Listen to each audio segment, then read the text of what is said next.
What's up, guys? Today we're going to talk about how Unrivaled will not suffer the same fate as the Big Three. When Big Three basketball came on the scene back in 2017, it offered something fresh.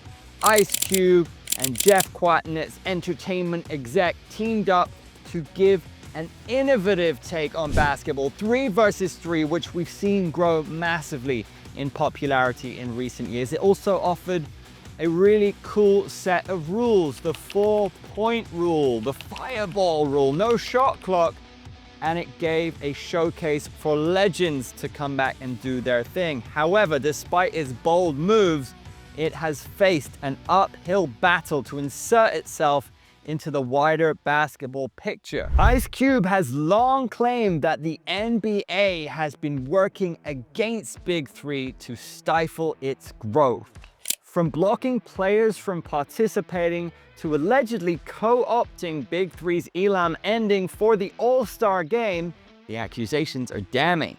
"We're good to our players," declared Cube. "They love us, but as it transpires, love may not be enough. Big Three is facing an uphill battle and is struggling for survival up against the might and resistance from the NBA. Enter Unrivaled, a new 3-on-3 basketball league working in tandem with the WNBA and looking to avoid the roadblocks and struggles faced by Big Three. By allowing players to participate and even invest in Unrivaled, WNBA's stance has been refreshing, but will it be enough for Unrivaled to thrive or even just survive?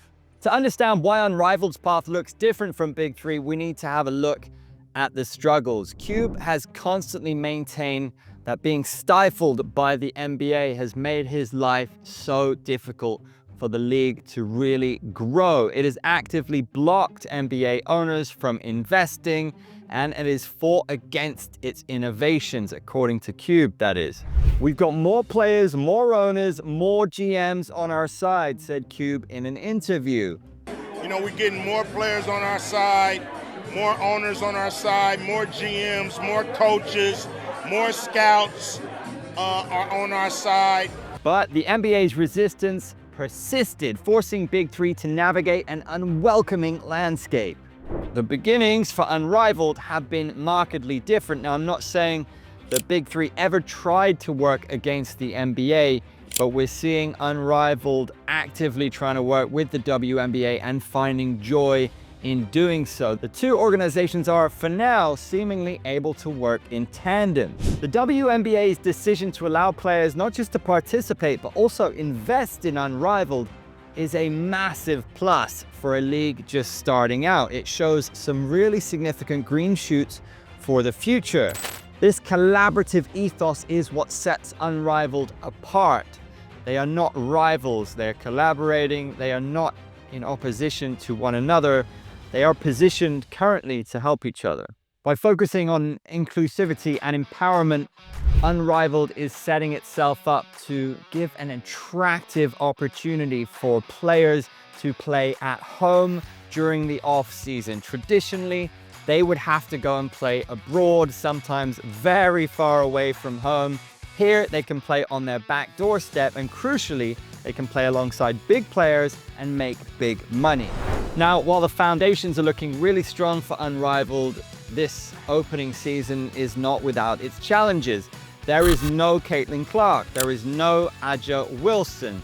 Caitlin said that she's tired after a long season and wants to rest. Fair enough. Aja Wilson has left the door open for the future, so it will be interesting to see if she joins up next season. Now, the absence of these two players is certainly a hurdle, but the broader appeal and innovative approach from Unrivaled should serve it in good stead. In fact, that these two players have left the door open in the future could take them to the next level when they eventually do join up. But this being said, we cannot underestimate the importance of star power, especially for new leagues. It is so challenging financially and culturally, as we've seen politically as well, to start a new league, to enter into such a competitive landscape as basketball with something new. It's really, really tough. So the foundation's looking really strong for Unrivaled, despite those missing big names.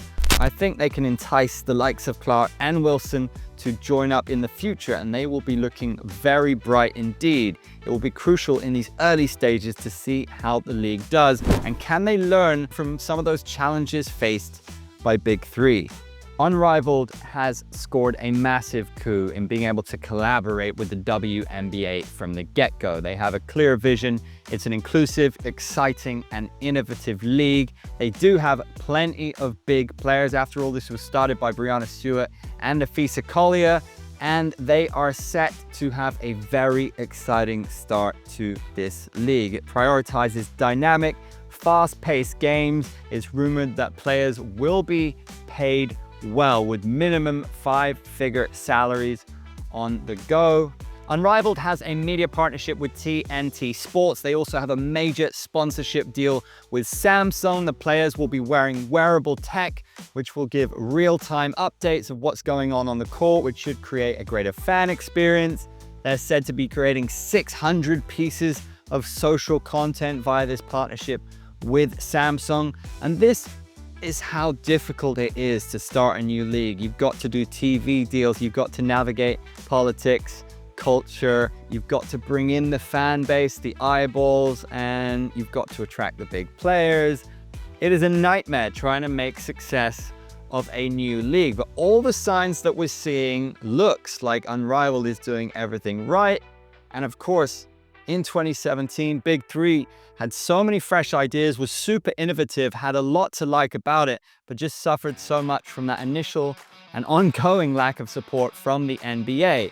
The fact that the WNBA is here to support and work in tandem with Unrivaled is such a huge, significant sign that this league really could work. Guys, what do you think? As ever, this show is nothing without your input. This is She Got Game. We need you. So subscribe, like, share, and do comment away. This has been Andrew Whitelaw. Let us know what you think of Unrivaled and what you think of BIG3. Are you a fan? Is the NBA stance and lack of collaboration harsh on Cube? Or do you understand their position? It's a difficult one. These situations are nuanced. They're rarely black and white. So we would love your input on the topic. Until then, we'll see you at the next one.